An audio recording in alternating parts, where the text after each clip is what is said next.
I am really thankful that I got interested in politics. I have been showered with different opportunities, met a whole host of really great people, and even found my footing of politics towards a possible career.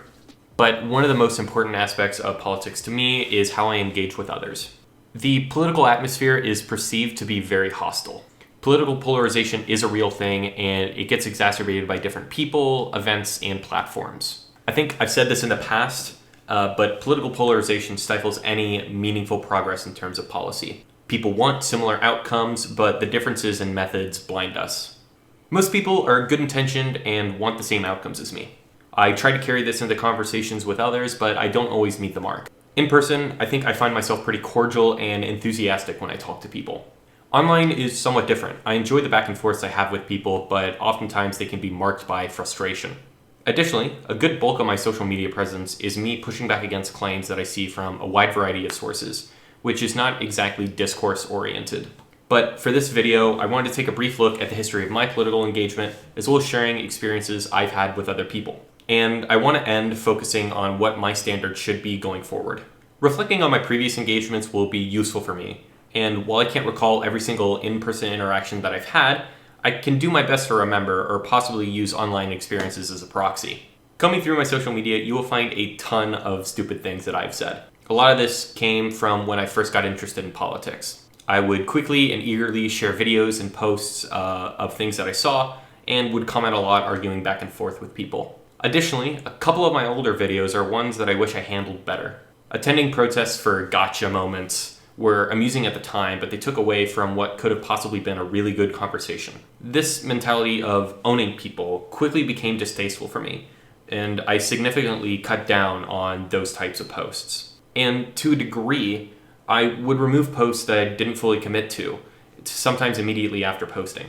One thing that I have continually done, but have at least been checking myself on, is assuming people's beliefs. Because my entrance into politics surrounded the Donald Trump presidency, I met a lot of people who centered themselves around Trump. In my position, you happen to see a lot of MAGA hats at conferences and events, so it would seem that you know a lot about a person based on first encounters.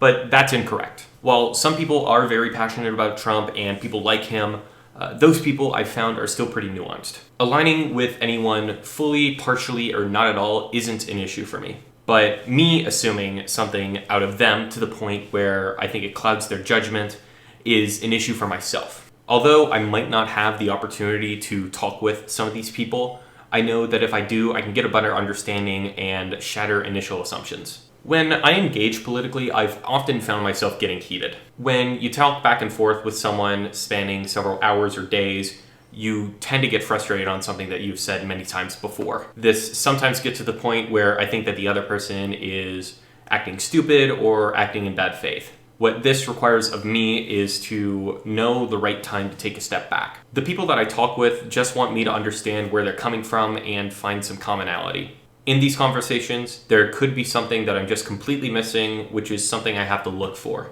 Even with all these exchanges, I still find myself hesitating from engaging further and better.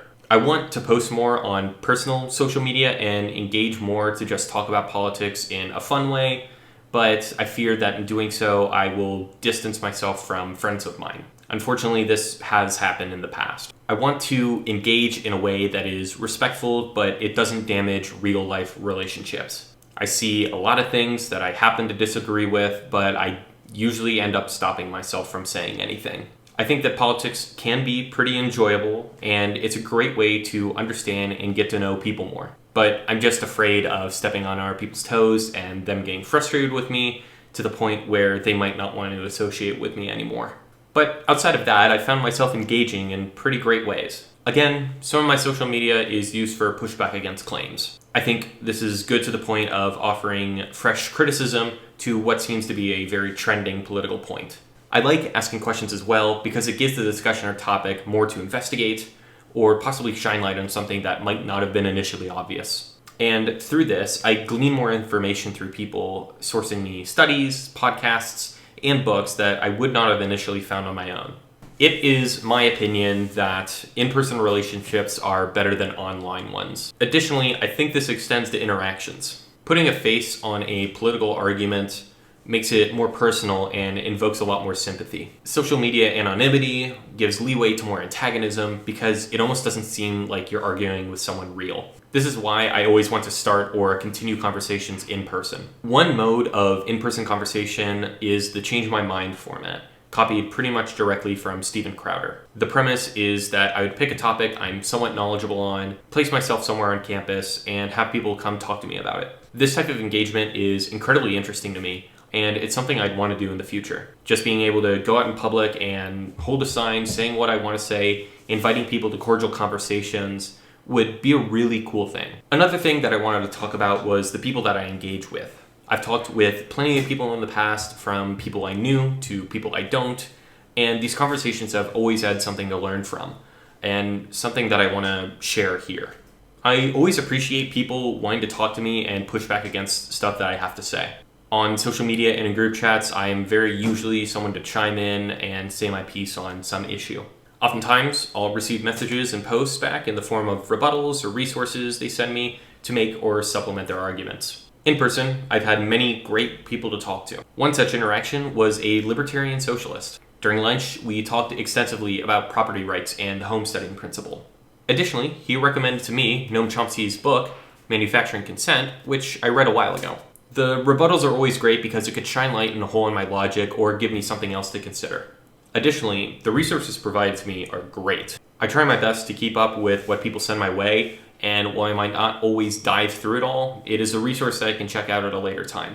But then there are people that I don't appreciate. These might be people who are more heated than me, who think they know what I think, or just engage in attacks. I think I try my best initially to engage with people, but it might devolve to a certain point where there is name-calling or bad faith acting. This behavior could come from my political beliefs or the organizations that I have represented, but I would hope that some people would look past that. Here are a few examples. At a Ben Shapiro protest at Ohio State, one guy tried to jump up and swipe the MAGA hat off my head, and another guy basically called me an inbred. Because your parents are brother and sister. What? Just because your parents are brother and sister. He's calling you inbred. At a free speech ball event that I was putting on, there's a guy who's biking back and forth across campus and just ridiculing me and my organization before eventually stopping in front of me to do it to my face. And at a protest on campus during a hate crime that occurred, some people recognized who I was and tried to block me from getting any closer. These bad engagements could have certainly come from me acting poorly in the past, which is something I very much recognize. How I behaved in the past could have soured any future engagements, and that's something that I have to keep in my mind going forward. I guess I just want to close by talking about how I want to engage in the future. I don't just want to become some kind of influencer. I'd rather like to have fun and just talk to people casually about politics. From a production perspective, this would involve me putting more time into making videos on certain topics or on weekly political recaps. I want to be able to go out in public and invite some people to casually chat on some political topic, seeing what people have to say. And I also want to do better on my personal relationships, reaching out to people to talk to in person and catch up. Any offer to talk is open on my end. I still hold that social media is a useful tool for engagement, even though it currently exacerbates political tensions. I want my social media to be a place to comfortably post my videos and other things to hear back from people. I also want to use it to respond to political things that I think are incorrect or misleading in a way that directs discourse. But this engagement centers around my behavior. I need to understand when I'm not acting ideally. I have become much better at this, but it needs to get to a point where I can't make assumptions, get heated, or hesitate while engaging. It's definitely situational and tricky to maneuver, but it's something I want and need to do. But that's all I have to say. Sorry for not uploading in a pretty long time. I was pretty busy with school-related things that are now no longer an issue. I really hope that I can make more videos because they're really enjoyable for me. Also, please let me know if you want to talk more about politics. I always love hearing from people. With that said, that's all I have to say. Hope to talk more soon.